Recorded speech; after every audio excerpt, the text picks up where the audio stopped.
You ever pick up an inexpensive item and have zero expectations for it, and it ends up blowing you completely out of the water? Well, today we're going to take a look at the Duaracell LED lantern from Costco. Was it worth the meager amount of money I spent on it? Does it live up to the promises it says? We're even going to tear it apart and see what kind of rechargeable battery it has inside. And most importantly, does it light up my life? This is what it comes packaged as at Costco. Little box like this that you don't need. Comes with a USB-C to USB-A cord, and of course this guy. D batteries not included. It's listed at 2000 lumens with technically four light settings. High, 2000 lumens, medium, 250 lumens, and low, 60 lumens. Now, there are three ways to get power into this little beast. The first way is using the internal rechargeable battery.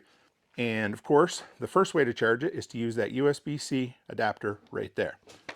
Number two, my least favorite, but it's cool, is the onboard solar panel. Also charges the rechargeable battery. And thirdly, if you want to add some extra weight, you can smack in 4 D batteries, quadruple the runtime, but also add some weight to it. I took this to my off-grid property, to my cabin in Tennessee.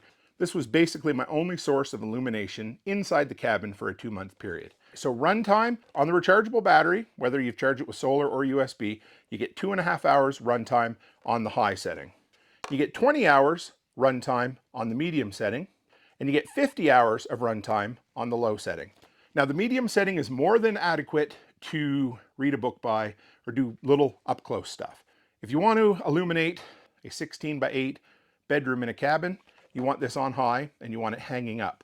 So 2.5 hour runtime is not ideal, but on a rechargeable battery that weighs almost nothing, not bad at all.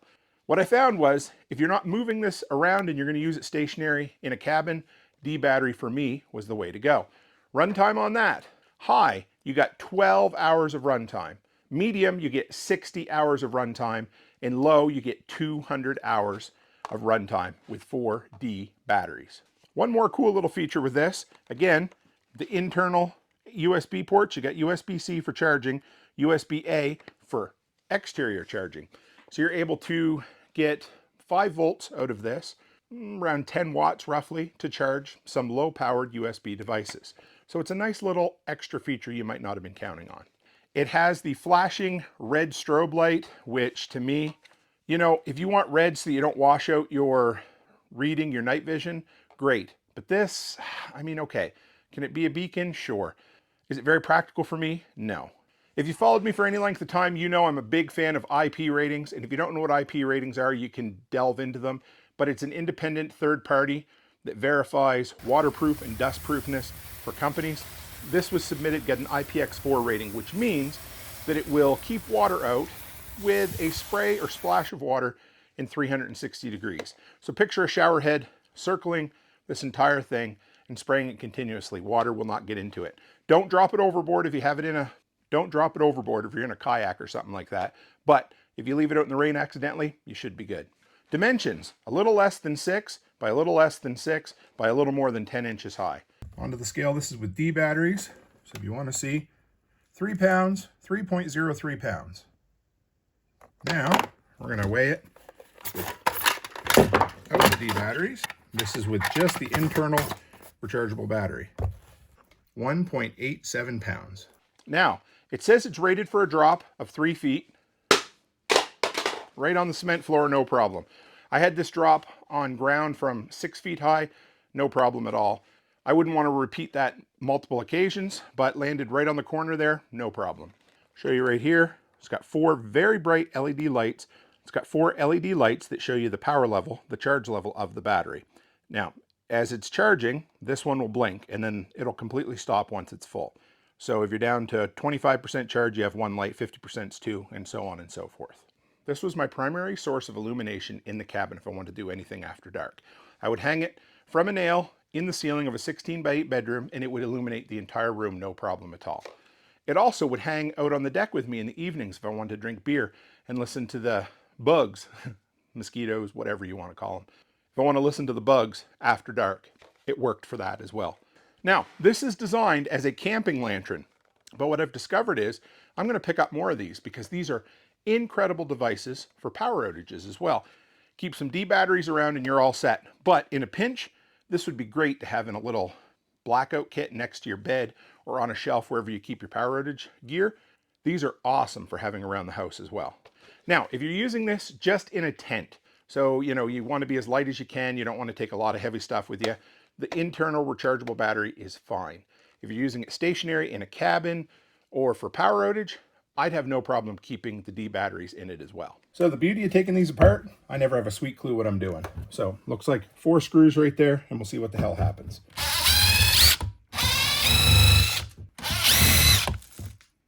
Next one.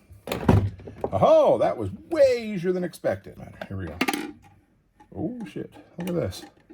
So here is the battery. This is the juice we were looking for. So it's a lithium ion, 4,400 milliamp hour battery, 3.7 volts, 16.28 watt hours with an LQ 18650 battery in there. So a few very minor downsides to this little dealie.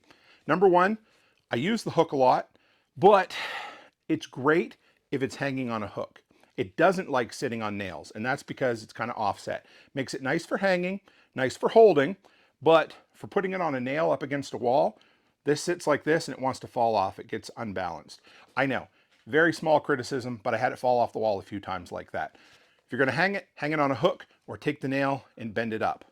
Secondly, I wish the rechargeable battery was about 3 times as big. I know it would make it heavier and it would defeat some of the purpose, but I would love to be able to get, say, 8 hours worth of use on high with this. 2.5 is not bad. I certainly would have loved to seen them up those numbers just a bit. Another thing that I'm starting to realize, a few years ago I decided I wanted to start centering or standardizing on USB-C, which is great, but a lot of these low-powered USB-C ports are actually a USB-A port in disguise. In other words, they won't take the higher rated USB-C cables to charge these. You need a cheaper, inexpensive USB-C to USB-A cord. One final thought about this before we finish up. This is not very good for horizontal light. I will show you a video of this afterwards. The higher you get it, it reflects it back down from here. So get it high and you'll get way bigger spread of light. Sitting it down like this, I found I was always trying to get light. So if I set it on my table while I was working with my laptop, I couldn't get a lot of light. But if I'd move it up and hang it on the wall, no problem at all. So if you're looking for an inexpensive, fairly durable, rechargeable lantern that's semi-waterproof, this is where it's at, man. 30 bucks American, 40 bucks Canadian. And if you've stuck around to the end of this video, it means, well, I probably made this video just for you. So hit the subscribe button, stick around. I got a bunch more just like this. And if you're a big fan of illumination, why don't you check out my video right here of my everyday carry flashlight. As always, stay happy, stay healthy, and have a great week.